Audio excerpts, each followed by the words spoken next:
अस्सलाम वालेकुम नाजरीन, कस्बा 7 न्यूज चैनल में आप सबका खैर मकदम है। आइए नजर डालते हैं आज की अहम खबर पर। जी हेलो अस्सलाम वालेकुम। हाँ वालेकुम, मेरा नेटवर्क गिर गया था। हाँ अच्छा, बोलिए। नहीं मेरा बोलने का मतलब ये है साहब कि तो देखो ये कौम को आप जो बात बोले ना इम्तियाज साहब, आप बेहतरीन बात बोले। सुनिए, पुलिस को अपन क्यों कंट्रोल में नहीं कर सक रहे हैं? तो जो भी रूलिंग गवर्नमेंट है, मुख्यमंत्री उसके गोद में बैठ जा रहे हैं। उसके बाद पुलिस को पनिशमेंट दिलाएंगे बोले तो एज पर लॉ, जब अपने पास कानूनी नहीं है, हमारे को मालूम है कि बोकस वोट हो रही है और ये तमाम लोग हैं इनको कॉपरेट कर रहे हैं, तो हमारे कोर्ट में प्रूफ करने के लिए जगह नहीं है। जैसा आधार से इलेक्टोरल रिंग होगा उसके बाद में ऑटोमेटिक जैसा पासपोर्ट, एक पासपोर्ट पे इम्तियाज के पासपोर्ट के ऊपर फिरोज ट्रैवल नहीं कर सकता, वैसे एक वोट कोई डुप्लीकेट डालते की इम्पर्सनेशन का केस बुक होता। अब अपने पास प्रोविजन है कानून में केस बुक करने का।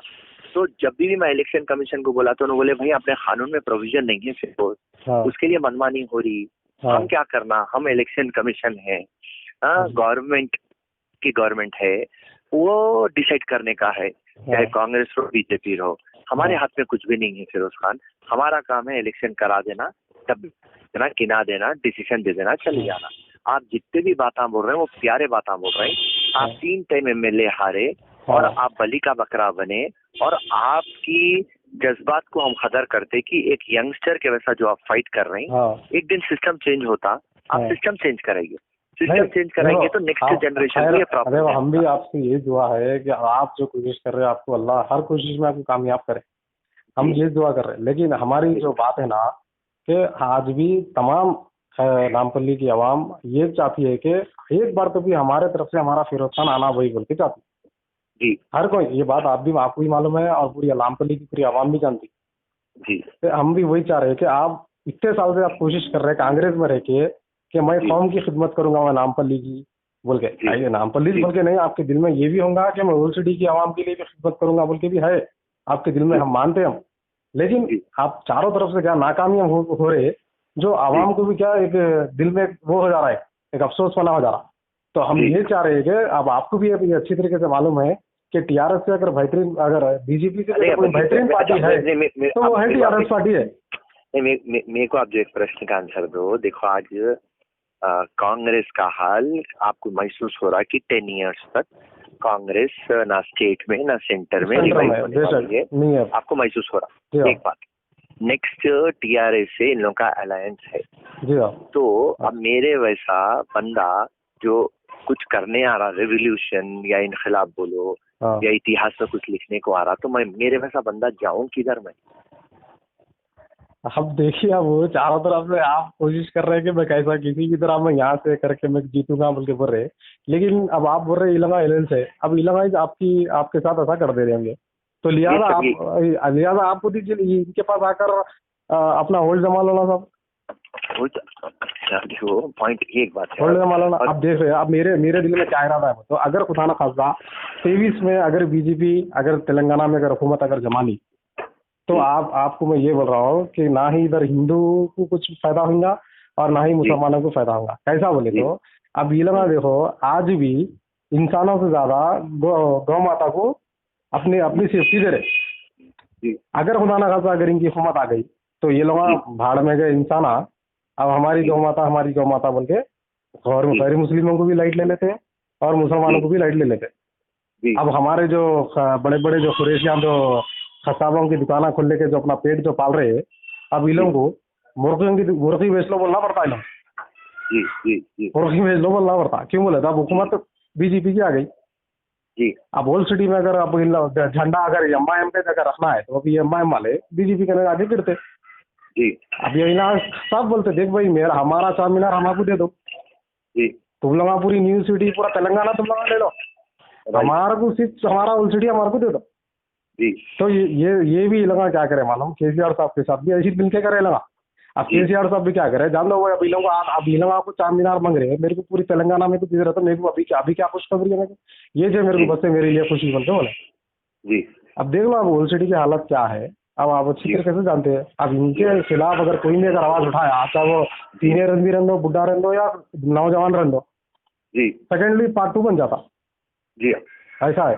तो हम ये चाह रहे हैं कि आप वाकई में अगर हकीकत में अगर आपको कौम की अगर खिदमत करना है, नामपल्ली की आवाम, तो आप 100 साइड में रखकर आप एक बार अगर आप टीआरएस पार्टी में अगर आ गए तो और आने का कोई प्रॉब्लम नहीं भाई। आप जो बात बोल रहे हैं आपके अलायंस से देखो एक बात बोल रहा हूँ, कोई भी एक छोटी सी बात बोलता हूँ। अब मैं आपको खाली फोन पे आपको मैं जानता हूँ, फोन पे आपको पहचानता हूँ। अब मैं आके आपके ऑफिस में आके, अरे साहब मेरे को एक पोजीशन दे दो आपका, बोले तो आप मेरे को देते क्या?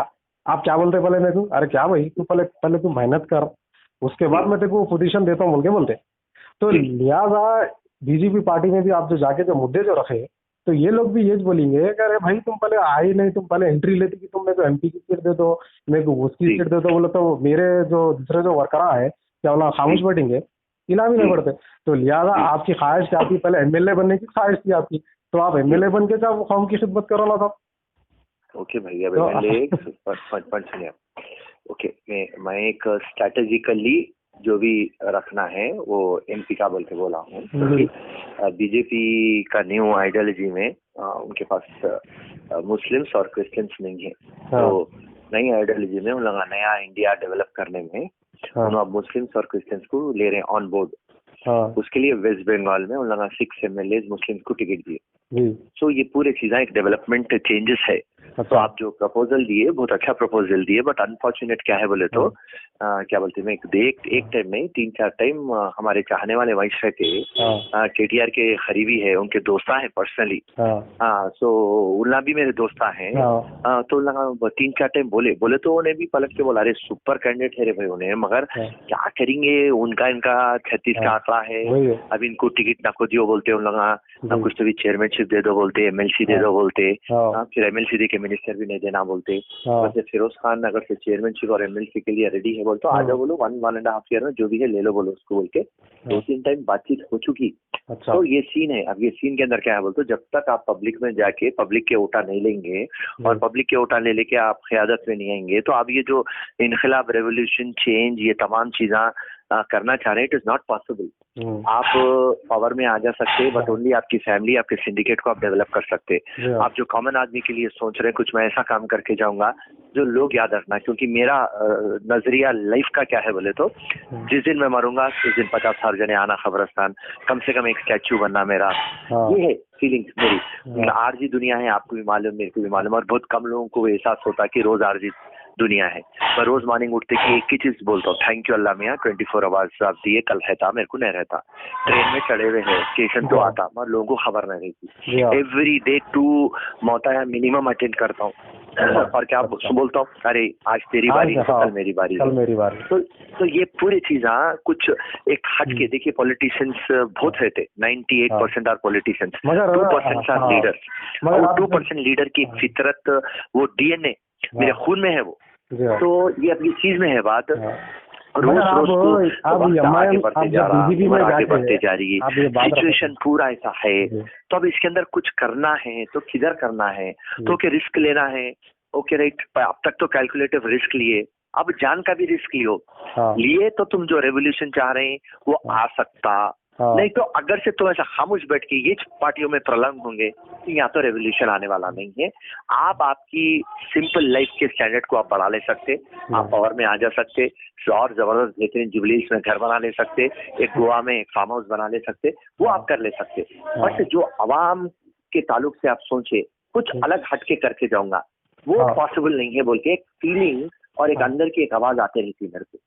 तो अब ये चीज है, आप देखिए, अब आप भी जो बात करें वो बेहतरीन सेंसिबल बात करें, उसके लिए जब से मैं आपसे बात कर रहा हूँ। अब भाई आपकी भी एक आखिरी बात बोलता साहब, देखो आप जो मुद्दे जो बीजेपी में जो रखे ना, वो 100% नाकामयाब होने वाली बातें हैं जी। क्यों बोले तो अगर यही बात अगर हम बीजेपी के सामने अगर ये बात रखते, आप हर दिन आए दिन में कभी ना कभी कुछ ना कुछ मुसलमानों के ऊपर टारगेट डालकर और खुसूसन इस्लाम के ऊपर टारगेट डाल के आप लोग ये बात करते। अगर मैं आपकी पार्टी में अगर मेरे को आना है तो सबसे पहले आप लोग ये बोलो कि कभी हम मुसलमानों के लिए और इस्लाम के ताल्लुक से हम कुछ भी नहीं बोलेंगे बोल के, ये तो ही बात रखना था आप लोगों के सामने, नहीं मीडिया के सामने, मगर ये बात नहीं रखे आप। एक सेकंड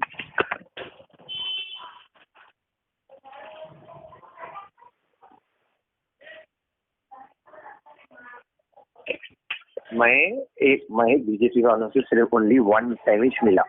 जी हाँ, वन टाइम मिले। आप मीडिया के सामने का आपका देखा मैंने मैसेज। अब बोला आप ना। हाँ, आप एक गौर करिए और एक बात है, किशन रेड्डी जब अमरपेट का जब एमएलए था, जी जब एमएलए जब हार गया तो कईयों, किशन रेड्डी तो दूर की बात, वहाँ की आवाम खुद मुसलमान भी और गैर मुस्लिम भी अफसोस कर लिए थे। जी अरे भाई किशन रेड्डी यहाँ से कैसा हार गया भाई बोल के बोल लिए थे।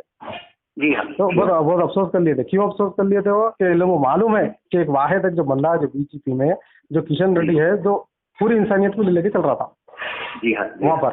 तो जी हाँ। हम भी ये चाह रहे हैं कि आप भी अगर आपको कुछ करना है काम कौम के लिए, सब बातें भूल जाओ, सब साइड में रख दो। अब कौम को आपकी जरूरत है।